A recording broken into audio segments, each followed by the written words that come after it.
ত্রয়োদশ জাতীয় সংসদ নির্বাচন ২৮ কুড়িগ্রাম ৪ আসনে নির্বাচনী জনসভার সম্মানিত সভাপতি, আমাদের মাঝে উপস্থিত আছেন ২৮ কুড়িগ্রাম ৪ আসনের সম্মানিত সংসদ সদস্য প্রার্থী জনাব আজিজুর রহমান।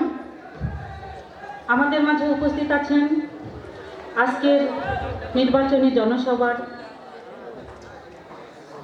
প্রধান আলোচক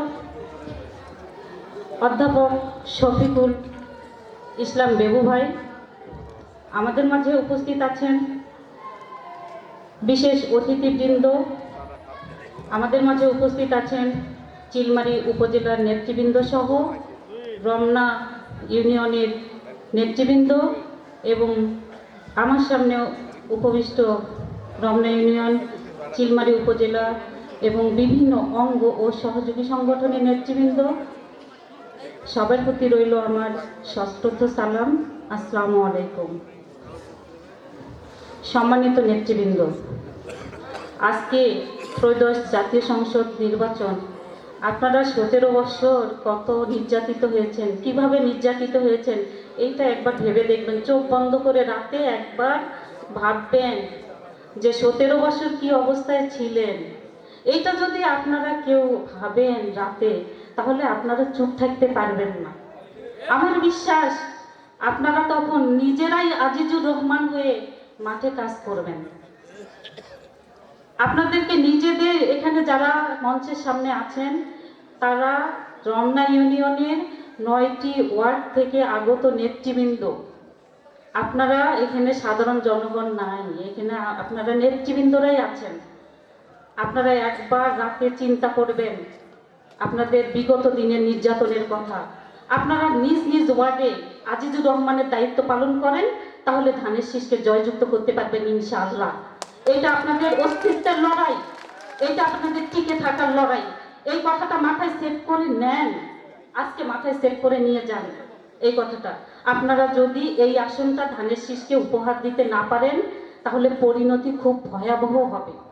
এটা আপনাদেরকেই চিন্তা থাকতে হবে। এখানে আপনাদের মন খারাপ করে থাকা যাবে না। কে কাকে ডাকলো না ডাকলো, আপনাদেরকে কে নির্বাচনে কাজ করতে বললো কি না, এগুলো সব ভুলে যান। ভুলে গিয়ে সামনে যে এই যে সংক্ষিপ্ত একটা সময় আছে, মাত্র হাতে গোনা কয়েকটা দিন, নিজেরাই নিজ নিজ ওয়ার্ডে আলোচনা করে নেতৃবৃন্দরা মাঠে নেমে পড়েন। প্রতিদিন আপনারা দেখেন কি না জানি না, বিএনপি নেতা কর্মী ভাইয়েরা তো 12টার সময় ঘুম থেকে ওঠেন, ফজরের নামাজ পড়েই জামাত কিন্তু ভোট চাওয়ার জন্য মাঠে যায়। আপনাদেরকেও আগামী যে কয়টা দিন আছে এই কাজটাই করতে হবে। প্রতিটা বাড়ি বাড়ি ভোট চাওয়ার জন্য আপনাদেরকে যাইতে হবে, সবার কাছেই ভোট চাইতে হবে। আপনি যদি একজনের কাছে ভোট না চান, আরেকজন যদি চেয়ে বসে, বলেন তো কাকে দিবে? আমি চাইনি, আমাকে দিবে? যে চাইছে তাকেই তো দিবে, ঠিক না? তাহলে কি ভোট চাওয়ার জন্য তো যাইতে হবে।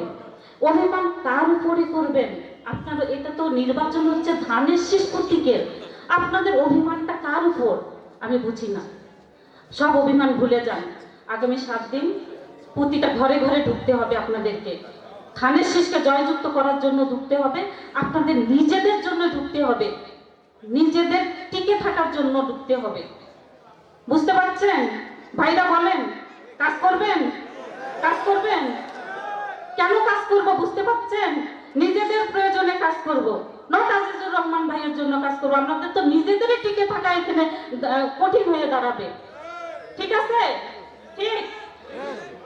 আর আমাদের যে প্রতিপক্ষ এখন, তারা তো ভোরের সময় বের হয় ফজরের নামাজ পড়ে। আপনারা তো 12টা পর্যন্ত ঘুমান। 7টা দিন 12টা পর্যন্ত না ঘুমালে চলবে না? চলবে? পারবেন এই 7টা দিন ঘুম বর্জন করতে? সকালে একটু ঘুমাবেন, উঠবেন, রাতে তাড়াতাড়ি ঘুমাবেন, সমস্যা কোথায়? ভোট চাইতে হবে, ভোটারের কাছে যাইতে হবে। এটা মাথায় গেঁথে নেন, আজকে এই আলোচনা গেঁথে নেন। আর 2টা কথা বলবো। আমাদের 52% ভোট হচ্ছে নারী ভোট।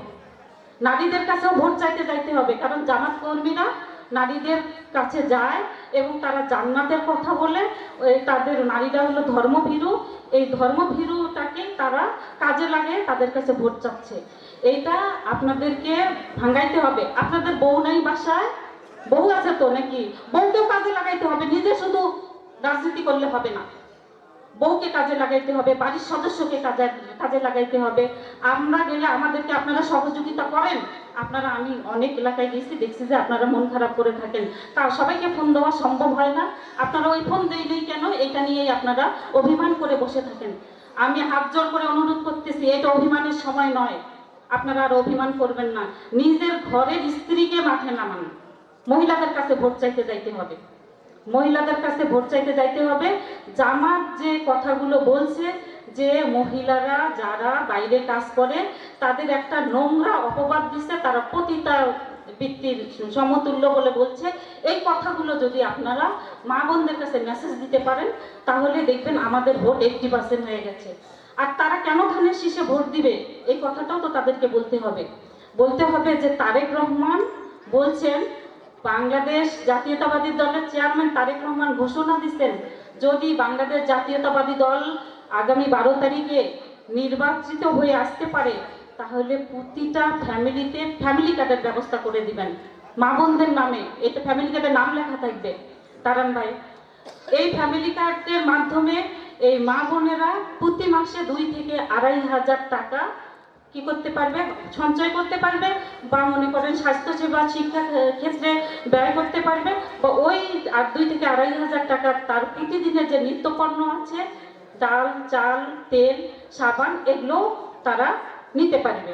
এই কথাটা মা বোনদেরকে বলতে হবে যে বিএনপি ছাড়া অন্য কোনো দল নারীদেরকে নিয়ে কখনো চিন্তা করে নাই। আরেকটা কথা বলবেন যে বিএনপি ছাড়া কোনো দলই তো নির্বাচনী ইস্তেহার এ পর্যন্ত দেয়নি, ভোট চায় শুধু। তারা ভোট দিয়ে নির্বাচিত হলে জনগণের জন্য কি করবে এটাই তো তারা জনগণকে এখনো বলে নাই। এই কথাটা বলতে হবে। বিএনপি নারীদের জন্য যে কাজগুলো করছে এই কথাগুলো আপনাদেরকে বলতে হবে, যে নারীদের উপবৃত্তি থেকে শুরু করে চাকরি ক্ষেত্রে কোটা, এবং আগামীতে তারেক রহমান বলছেন যে প্রতিটা আপনার গ্রামে গ্রামে একটা করে স্বাস্থ্য কেন্দ্র হবে, সেখানে আমাদের প্রতি গ্রামে একটা করে স্বাস্থ্য সেবিকা নিয়োগ হবে। এটা হবে নারী, ঠিক আছে।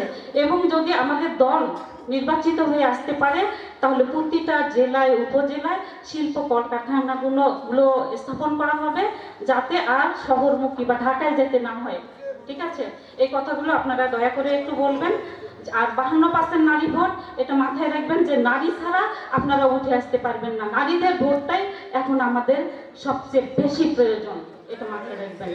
তো সম্মানিত উপস্থিতি, অনেক ভালো বক্তা আছে, তারা অনেক সুন্দর করে আপনাদেরকে বুঝাবেন। আমি এই বলে আপনাদের কাছে ধানের শীষকে জয়যুক্ত করার জন্য আমি আপনাদের কাছে বিনীতভাবে অনুরোধ করতেছি, এবং আপনারা কাজ করবেন। কথা দেন, কাজ করবেন, নিজেদের জন্য কাজ করবেন।